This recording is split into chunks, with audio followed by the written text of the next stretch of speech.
Baik, Assalamualaikum warahmatullahi wabarakatuh teman-teman semua. Pada kesempatan yang berbahagia ini, kita akan membahas materi tentang Islam pada masa kejayaan yang terjadi pada abad pertengahan. Materi ini merupakan materi pada kompetensi dasar ke-6 di semester ganjil jenjang SMK dan SMA. Adapun poin-poin yang akan dibahas dalam materi Islam pada masa kejayaan, sebagaimana yang bisa teman-teman lihat pada gambar di samping. Yang pertama, deskripsi Islam pada masa kejayaan. Yang kedua, faktor-faktor kemajuan Islam pada masa kejayaan. Tiga, tumbuh kembangnya beragam ilmu pengetahuan. Empat, pusat-pusat peradaban Islam pada masa kejayaan atau pada masa pertengahan. 5. Pengaruh peradaban Islam abad pertengahan terhadap kemajuan Eropa.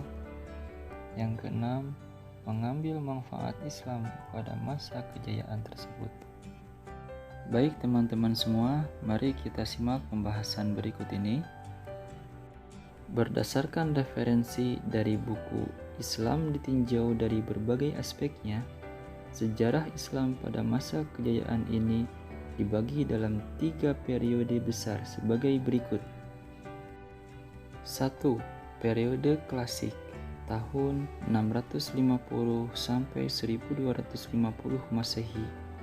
Periode klasik ini merupakan periode kejayaan Islam yang dibagi ke dalam 2 fase, yaitu fase ekspansi dan integrasi tahun 650 sampai tahun 1000 Masehi dan fase disintegrasi yaitu tahun 1000 sampai 1250 Masehi. Yang kedua, periode pertengahan tahun 1250 Masehi sampai 1800 Masehi. Periode pertengahan merupakan periode kemunduran Islam yang dibagi dalam 2 fase, yaitu fase kemunduran tahun 1250 sampai 1500 Masehi dan fase munculnya 3 kerajaan besar tahun 1500 sampai 1800 Masehi yang dimulai dengan zaman kemajuan 1500 sampai tahun 1700 Masehi dan zaman kemunduran 1700 sampai tahun 1800 Masehi. Dan yang ketiga, periode modern tahun 1800 Masehi dan seterusnya. Periode modern merupakan periode kebangkitan umat Islam yang ditandai dengan munculnya para pembaharu Islam. Berikut ini deskripsi Islam pada masa kejayaan. Lahirnya Islam dan muncul peradaban baru. Islam dimulai dari seorang diri, yakni Nabi Muhammad SAW. Lalu, atas keberhasilan dakwah yang dilakukan oleh beliau, baik pada periode Mekah maupun Madinah, Islam menyebar ke seluruh jazirah Arab. Selanjutnya, Islam berkembang dengan pesat ke penjuru dunia atas peran para sahabat dan generasi sesudahnya. Sekitar tahun 610 Masehi, risalah Islam dimulai, yang merupakan kelanjutan dan penyempurna dari risalah sebelumnya, yakni saat Muhammad SAW diangkat sebagai Rasul, yang ditandai adanya penerimaan wahyu pertama, yakni Quran Surat Al-Alaq ayat 1-5 yang diawali dengan kata Iqra, yang berarti bacalah. Rangkaian ayat-ayat Quran Surat Al-Alaq tersebut, khususnya kata Iqra, menjadi awal ditemukannya metode ilmiah, yakni metode empirik induktif dan percobaan, yang menjadi kunci pembuka rahasia-rahasia alam semesta yang menjadi perintis modernisasi Eropa dan Amerika. Selanjutnya, sepeninggal Nabi Muhammad SAW, risalah Islam diteruskan oleh Khulafaur Rasyidin, mulai Abu Bakar As-Siddiq tahun 11 sampai 13 Hijriah, Umar bin Khattab tahun 13 sampai 24 Hijriah, Utsman bin Affan tahun 24 sampai 36 Hijriah, sampai Ali bin Abi Thalib tahun 36 sampai 41 Hijriah. Semuanya terentang dalam kurun 11 sampai 41 Hijriah atau 633 sampai 660 Masehi. Dilanjutkan oleh Daulah Umayyah tahun 660 Masehi sampai 750 Masehi dan Daulah Abbasiyah tahun 750 Masehi sampai 1258 Masehi. Perkembangan Islam mencapai puncak kejayaan terjadi di masa Khalifah Abdurrahman Ad-Dakhili tahun 756 sampai 785 Masehi pada masa Daulah Umayyah, dan Khalifah Harun Ar-Rasyid tahun 786 sampai 809 Masehi pada masa Daulah Abbasiyah. Misalnya yang ditandai dengan pendirian Darul Hikmah atau Akademi Ilmu Pengetahuan pertama di dunia, yang terdiri dari perpustakaan, pusat pemerintahan, observatorium bintang, dan Universitas Darul Ulum. Pada masa itu, terdapat dua negara superpower di dunia yang memiliki keunggulan dan pengaruh luar biasa terhadap peradaban serta perkembangan ilmu pengetahuan di dunia, yakni di barat yang berkedudukan di Cordova atau Spanyol, dan di timur yang berkedudukan di Baghdad atau Irak. Kedua negara Islam itu, yakni Cordova dan Baghdad, sama-sama negara yang berlandaskan ajaran Islam, mampu menjulang ke angkasa membawa kibar kebesaran, menorehkan tinta emas peradaban Islam, kemakmuran dan kesejahteraan. Martabat Islam mampu mengungguli peradaban lain, peradaban Eropa Barat yang pada masa itu masih tenggelam dalam kegelapan yang dikenal dengan Dark Age.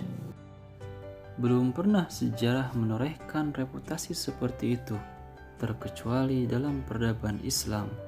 Disebabkan peran seperti itu, umat Islam pernah berjaya di bidang peradaban dan ilmu pengetahuan selama lebih kurang 7 abad, antara abad ke-7 sampai dengan abad ke-13.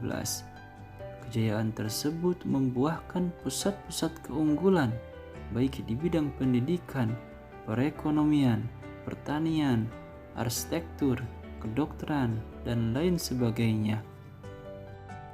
Semua hasil yang dicapai umat Islam ketika itu tercatat dalam lembaran sejarah dunia sampai saat ini, dan jejak-jejaknya dapat dilihat dan dinikmati oleh umat lain. Bahkan hasil yang dicapai bangsa Barat, bangsa Amerika Utara dan Eropa Barat saat ini tidak lepas dari sumbangan besar umat Islam. Yang kedua, faktor pendorong kemajuan Islam. Berikut ini faktor-faktor yang mendorong kemajuan peradaban umat Islam yang dibagi menjadi dua faktor, yakni faktor internal dan faktor eksternal.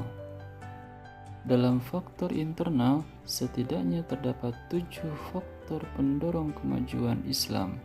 Yang pertama, sejak abad ke-9 Masehi, di negeri-negeri Muslim telah tumbuh pusat-pusat kegiatan yang saling berlomba mengembangkan ilmu pengetahuan dan kebudayaan, misalnya di Madinah, di Mekah, Baghdad, Damaskus, Kufah, Cordova, dan Isfahan.